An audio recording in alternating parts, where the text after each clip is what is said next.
Olá pessoal, hoje veremos alguns dos motivos que levaram um dos exércitos mais poderosos da Europa a cair em apenas 46 dias frente ao país que era considerado seu principal inimigo. Antes de irmos para o vídeo, vou pedir para você deixar o seu like, se inscrever no canal e ativar o sininho das notificações. Esse é o Mini Docs na Segunda Guerra, sejam todos bem-vindos.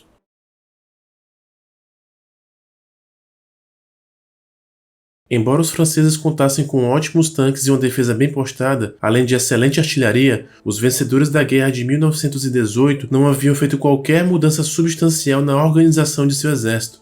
Os manuais militares franceses dedicavam páginas e páginas às táticas do conflito anterior, e isso podemos verificar em sua doutrina militar predominante, a doutrina da batalha metódica. Essa doutrina consistia basicamente no estabelecimento de uma frente contínua, sua missão principal e que seria atribuída à infantaria e à artilharia, com os tanques desenvolvendo o papel secundário de dar suporte em caso de ruptura daquela frente. A batalha metódica dependia de um planejamento bem minucioso e cuidadoso, que consistia basicamente em preparar, organizar e entregar no tempo oportuno a quantidade de soldados, materiais e munições necessárias para a batalha. Sendo a preparação uma boa medida para as chances de sucesso, sua desvantagem era de que, por ser muito ordenada, sistemática e meticulosa, consistia em uma verdadeira camisa de força que retardava ou mesmo paralisava qualquer manobra ou intervenção imediata. Foi por isso que, quando os alemães chegaram com sua guerra relâmpago de movimentos e seu ritmo completamente novo, a doutrina francesa tornou-se uma tática imediata e completamente obsoleta, afetando diretamente suas condições espaço-temporais, como capacidade de coordenação e cadeias de comando, o que significava que, à medida que os dias passavam, os comandantes franceses tinham menos controle da situação.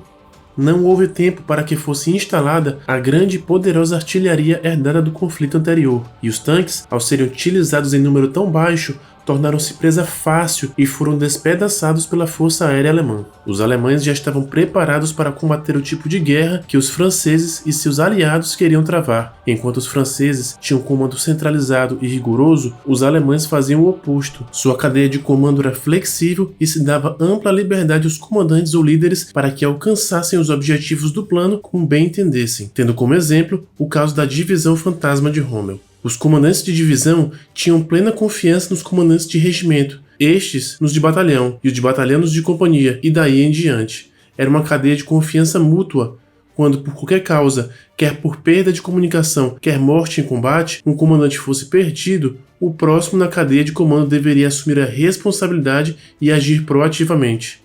Infelizmente para os franceses, depender de um comando centralizado e restrito não foi o único problema. A isso deve ser acrescentada a incapacidade deste comando para dar ordens. Citando como exemplo, a sede do comandante em chefe francês, Maurice Gamelin, no castelo de Vincennes, não tinha um único aparelho de rádio.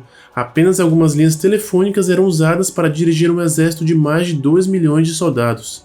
Mesmo as linhas telefônicas eram raramente usadas por Gamelin, que muitas vezes ia ao QG do General George, comandante do grupo de exércitos norte, de carro, numa viagem que, embora fosse curta, tomava 2 horas para ir e voltar. 2 horas em que o exército francês ficava sem seu comandante supremo. Numa cadeia onde as ordens demoravam 2 dias para chegar ao front, essa ausência não era necessariamente grave. Os franceses haviam escolhido onde queriam lutar e parecia que também iriam escolher como essa guerra seria travada, mas havia algo que faltava em seus planos meticulosos.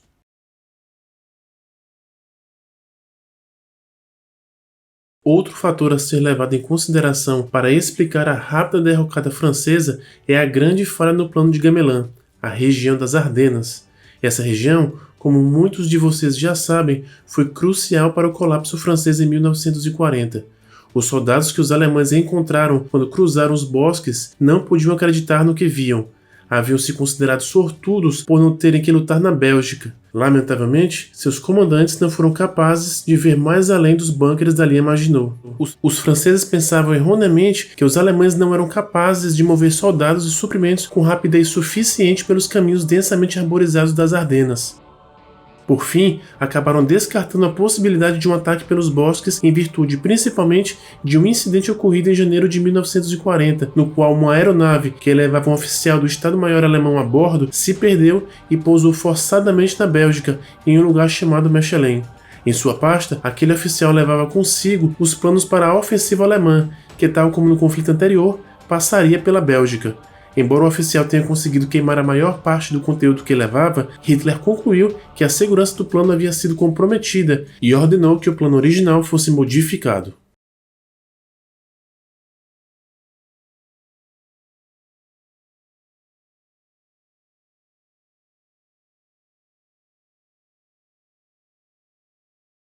Para a sorte dos alemães, aquele incidente acabou, de certa forma, sendo benéfico, já que Gamelin aderiu teimosamente a seu plano, recusando-se a considerar a possibilidade, especialmente provável após o incidente com a aeronave alemã, de que estes poderiam adotar outra estratégia e realizar uma versão modificando o plano Schlieffen de 1914.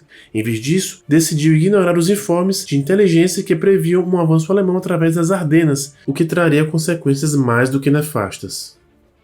Em 12 de maio de 1940, o grupo de exércitos A conseguiu atravessar as Ardenas, onde os esperavam elementos dos 9º e 2º exércitos franceses. As forças que os alemães encontraram eram de categoria B, majoritariamente divisões compostas por homens mais velhos e novatos com pouca formação, em virtude do que não conseguiram estabelecer uma defesa significativa contra as divisões Panzer de Guderian e Rommel, que atacavam de Sedan até Dinant em uma frente de aproximadamente 100 km. Quando o alto comando francês descobriu esse agrupamento de exércitos, o pânico começou a se espalhar.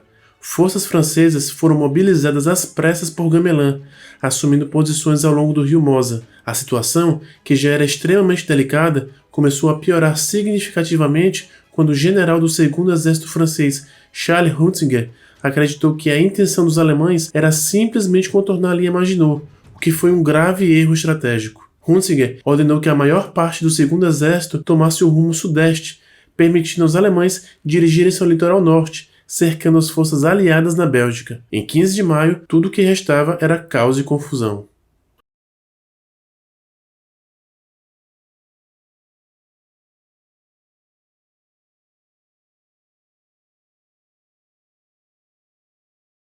A travessia do Mosa permitiu aos germânicos atacar as forças aliadas na Bélgica e avançar até o Canal da Mancha sem oposição significativa. Os franceses tentaram explodir as cabeças de ponte que estavam sob o domínio alemão do dia 15 ao dia 17 de maio, mas essas tentativas também foram objeto de hesitação e confusão. A fraca tentativa de um contra-ataque operacional francês após a travessia alemã do rio Mosa por Sedan e Dinant demorou tanto tempo a chegar que quando os reforços se puseram em marcha, os objetivos operacionais não tinham mais qualquer sentido, já que os alemães haviam partido há algum tempo e as forças aliadas sido quase aniquiladas. Na manhã do dia 15 de maio, o primeiro-ministro francês Paul Reynaud telefonou ao novo primeiro-ministro britânico Winston Churchill e disse: "Fomos derrotados, perdemos a batalha." Churchill, procurando oferecer-lhe algum consolo, disse a Reynaud todas as vezes que os alemães haviam avançado sobre as linhas aliadas durante o conflito anterior, apenas para serem detidos no último momento. Entretanto, Reynaud estava inconsolável. Os teimosos, pessimistas e decrépitos generais franceses não tinham plano de contingência caso os alemães pisassem solo francês. No máximo pensavam em fechar brechas para manter uma frente contínua. Os franceses não podiam imaginar um conflito de manobras e armas combinadas, assim como não podiam acreditar que a linha Maginot havia sido inútil. No dia seguinte, 16 de maio de 1940, Winston Churchill voou rumo a Paris somente para entender imediatamente a gravidade da situação, ao observar que o governo francês já estava queimando seus arquivos e se preparando para evacuar a capital. Conversando com os generais franceses, Churchill perguntou a Gamelin: "Onde estão as reservas estratégicas?" "Não há nenhuma", respondeu Gamelin. Churchill descreveria mais tarde esse momento como um dos mais impactantes de sua vida, mas apesar disso, continuou. Churchill perguntou onde e quando o general planejava lançar um contra-ataque aos flancos do exército alemão. Gamelin simplesmente respondeu: "Inferioridade de números, inferioridade em equipes, inferioridade de métodos." Os alemães hesitaram em adotar seu plano nas Ardenas, principalmente porque todos os seus testes provaram que o movimento poderia ser facilmente bloqueado por um inimigo atento, mas para sua sorte, as Ardenas pouco ou nada apareciam nos mapas franceses.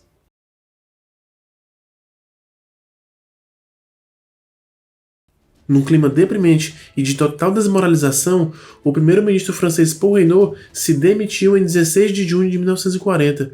Suas propostas para uma união franco-britânica ou para lutar nas colônias não foram ouvidas. A maioria dos ministros franceses o haviam pressionado a assinar um armistício imediato com os alemães. A opinião pública, que desde o início não queria que fosse travada uma nova guerra com a Alemanha, estava mais apática que nunca. Sua capital havia sido ocupada pelo seu inimigo mais ferrenho, e a imagem de famílias inteiras abandonando suas casas e aventurando-se rumo a um futuro incerto não era nada animador. Ainda em 16 de junho, numa tentativa desesperada de acalmar a opinião pública e elevar o seu moral, o antigo vencedor em Verdun foi eleito novo primeiro-ministro, Philippe Pétain. Lamentavelmente, este ex-herói, já com 86 anos, só pronunciaria algumas palavras desencorajadoras no dia seguinte. Disse Pétain: "Eu pedi aos nossos inimigos para que cessassem todas as hostilidades. Tomei uma dolorosa decisão para o coração de um soldado porque a situação militar o exigia." Com isso, o destino dos franceses foi selado, restando-lhes apenas o estado cliente, a França de Vichy, que posteriormente, em 1942, se converteria em um estado fantoche ao perder a pouca autonomia da qual dispunha quando foi invadida por soldados alemães e italianos. Deixe aí nos comentários aquele motivo que para você foi o mais impactante na derrota francesa de 1940. Curta o vídeo e se inscreva no canal. Até o próximo!